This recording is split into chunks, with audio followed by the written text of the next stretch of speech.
से जो विधायक हैं वो समझते हैं कि ये हमारी योजना है, और बहुत से जगहों पर उन लोगों ने मतलब मुख्यमंत्री का भी नाम नहीं दिया और उप मुख्यमंत्री का भी नाम दिया, सिर्फ अपना नाम लगा लेते हैं।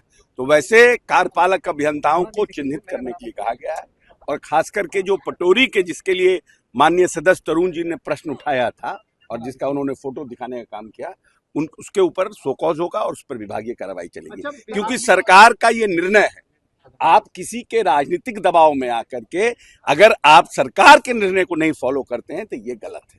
और माननीय विधान परिषद के सदस्यों का नाम ऊपर रखना है विधान सभा के सदस्यों, तो इन सब चीजों को जो फॉलो नहीं कर रहे हैं उन पर शो कॉज होगा। जो माननीय सदस्य को कहा गया अपने विधानसभा का दीजिए, जिनके यहाँ अभी फॉलो अप नहीं हुआ उसको कराएंगे और जो लगा हुआ है उसको तोड़वाएंगे। बिहार में आर्थिक संकट की बात कही जा रही है, खजाना खाली होने की चर्चा। कौन बोल रहा है? सर, इधर पत्र जारी हुआ है जिसमें मार्च क्लोजिंग के समय ठेकेदारों को जो राशि दी जाती है उस पर रोक लगा। विपक्ष सवाल नहीं, वो तो देखिए मार्च के समय में ये सब जो मार्च लूट की बात कही जाती थी कि लगातार मार्च के समय में अंधाधुन पेमेंट होता था, तो उसको कटेल करने के लिए कोई नई बात, पहली बार व्यवस्था नहीं है, व्यवस्था हमेशा रहती है।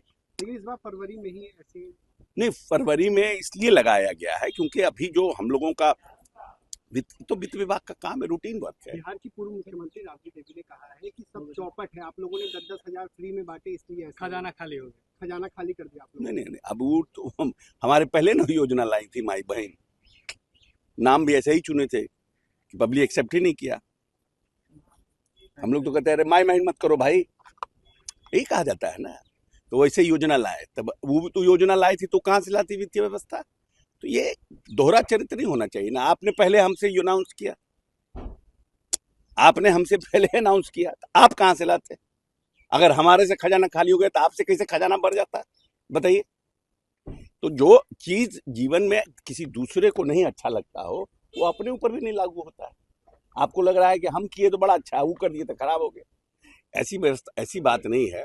वित्तीय प्रबंधन के लिए नीतीश कुमार को कभी भी कोई भी व्यक्ति इस बिहार में 20 वर्षों में वित्तीय प्रबंधन के लिए भारत सरकार से लेकर दूसरे राज्य हमारा अनुकरण करते हैं, इसलिए वित्तीय प्रबंधन परिस्थितियां कम होती है, बेहतर होती है। जैसे ही थर्ड सप्लीमेंट्री के बाद आएगा फिर सिस्टम काम करने लगेगा। नॉट टू वरी, न पैसे की कोई कमी है, न विकास पर कोई जो हमारी स्कीम्स है उस पर कोई दिक्कत है।